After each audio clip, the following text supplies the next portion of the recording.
A mí me súper emociona, Julio, tenerte aquí porque obviamente tengo muchas preguntas, pero una de ellas es como el tema que vamos a hablar hoy tiene que ver mucho con las élites y se escucha muy seguido, no es que lo que la élite quiere y lo que la élite está planeando y en muchas ocasiones incluso se habló que ciertos eventos que hemos vivido, como lo que vivimos en el 2020, fue algo que realmente estaba ya planeado desde antes, que incluso hubo un ensayo, que la élite está queriendo mover al mundo hacia un lado y hacia el otro, que evidentemente también utilizan la música para eso.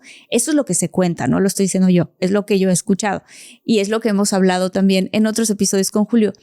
Pero entonces mi gran pregunta es, ¿de dónde surge esto de la élite y quién es esta élite, Julio?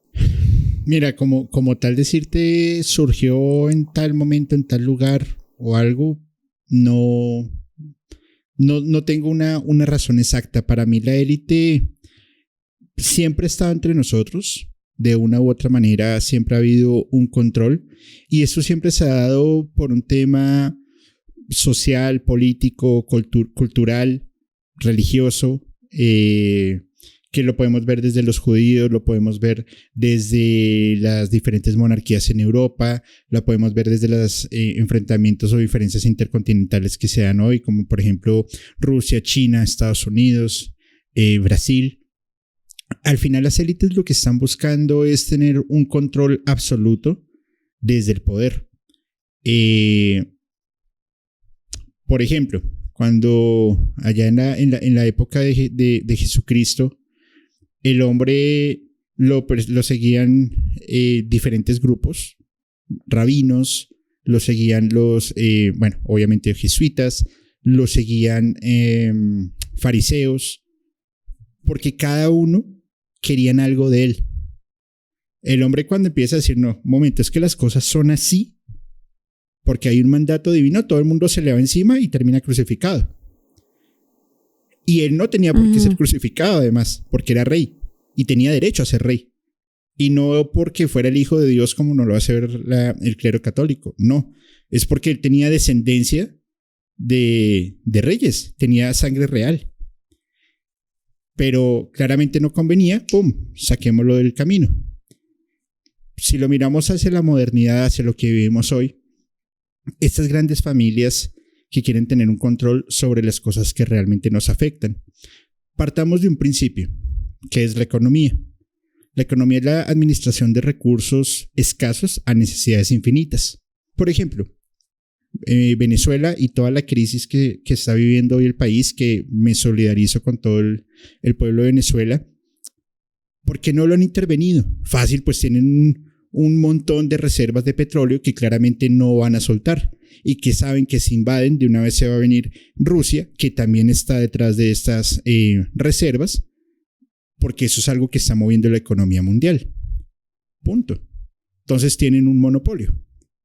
Porque, por ejemplo, la minería, que se supone que es una práctica ilegal en diferentes países de África, la gente literalmente se muere dentro de las minas para darle gusto a una familia o a dos familias, porque ellas tienen el monopolio del diamante y porque eso mueve muchísimo dinero a nivel mundial. Lo podemos mirar con el negocio de las farmacéuticas y lo que sucedió hace unos años, ya en 2020, cómo vino sucediendo y cómo se dieron cuenta que con una enfermedad que la supermultiplicaron en sus consecuencias, podían tener un control. ¿Y cómo era? Te vendo el miedo, pero también te vendo la solución. Cómprame ambas. De ahí parte la élite, que hoy la vemos porque hay una democratización de la información por la internet, por las redes sociales. Sí, pero es algo que siempre ha estado entre nosotros. O sea, es un poco como lo que fueron los masones o lo que son, o sea, esas élites que controlan y que se comparten información para controlar que no tenemos la mayoría de la gente. Mira que el tema de los masones, y no solamente los masones, sino este tipo de organizaciones, llámalo Rosacruces, Templarios, Illuminatis, yo creo que se les dan es un contexto más misterioso y desinformativo, justamente para captar la atención de las personas y demostrar que efectivamente hay algo que está mal. Los masones, masón es construir, constructor, es crear. Y ellos lo que están es protegiendo y dando un conocimiento y enseñándolo. ¿Qué es una organización cerrada? Claro, es una organización cerrada y no está mal. El clero católico es una organización cerrada. Pero no la vemos desde el punto en que es muy cerrada, porque hay un fanatismo que es muy diferente. Los Illuminatis de Baviera existen desde hace varias décadas, pero ahorita se le da un contexto muy conspiranoico, en donde lo que nos quieren mostrar es al artista que salió y que el triángulo y que lo desafió y que lo destruyeron. Sí, pero más arriba de los Illuminati hay otras redes, y encima de esas redes hay otras y hay otras y hay otras. ¿Qué persiguen? Poder, dinero, control. Eso es lo que persiguen. A mí estos temas me dejan siempre queriendo saber más en ese sentido, porque a mí me gusta muchísimo la geopolítica. Me gusta, y sobre todo últimamente he estado estudiando mucho más cómo se mueve los intereses internacionales, la economía a nivel de diferentes países y todo. Y entonces siempre me ha llamado la atención esta parte de, bueno, ¿quiénes están detrás de las decisiones que se van tomando? Y está súper interesante. Jordi, ¿tú has escuchado algo que tiene que ver con la Agenda 2030? Sí, porque yo soy parte de la Agenda 2030 en la ONU. Precursor de una causa en específico, que es la causa Cero Hambre. Y yo la verdad nunca había escuchado la Agenda 2030 hasta que me hicieron favor de invitarme la gente de Naciones Unidas, y entonces me explicaron lo que era una agenda a la cual queremos llegar en el año 2030, y me dijeron, bueno, tú como parte de esto, ¿cuál sería la causa a la que tú dirías? Y me explicaron qué causas había, y yo elegí la causa Cero Hambre, que era buscar que llegáramos a que el 2030 no haya un solo país, ciudad o pueblo donde la gente se muera de hambre. Es todo lo que sé, pero no sé si haya mucho más que eso. Bueno, me imagino que sí. Digamos que yo acabo nada más de dar la descripción de lo que es la Agenda 2030 de la ONU, pero no sé si hay otra Agenda 2030. Básicamente es esa, pero a ver, la Agenda 2030 se viene trabajando desde inicios del 2013, 2014 se le mete mucha fuerza. 2020 es un punto clave, 2027 es un punto súper clave, y finalmente la Agenda 2030. Yo lo voy a decir desde el punto de vista económico. Yo soy economista y lo voy a decir desde el punto de vista económico. Es mi hipótesis. Insisto, no estoy vendiendo humo. Cada quien puede tomar lo que mejor parezca. Son 17 puntos. Jordi, participas en el punto número 2, que es el hambre cero.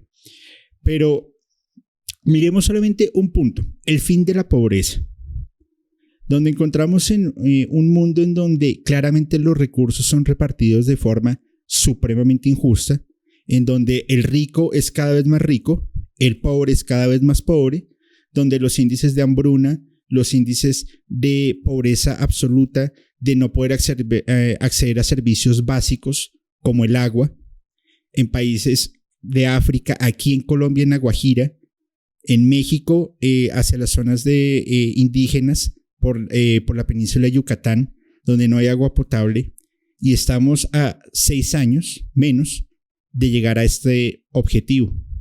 ¿Se va a cumplir al punto en el que estamos? No se va a cumplir.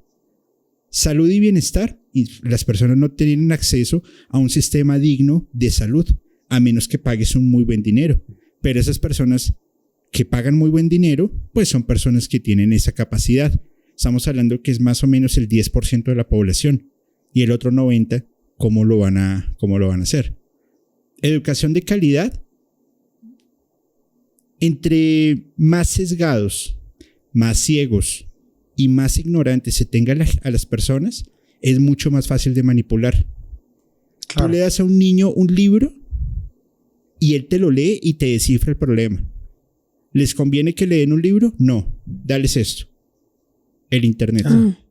Igualdad de género en un mundo ultramachista, en donde las mujeres son igual, son señaladas, son maltratadas, las tasas de feminicidio han ido creciendo, en donde parece que no pasara nada.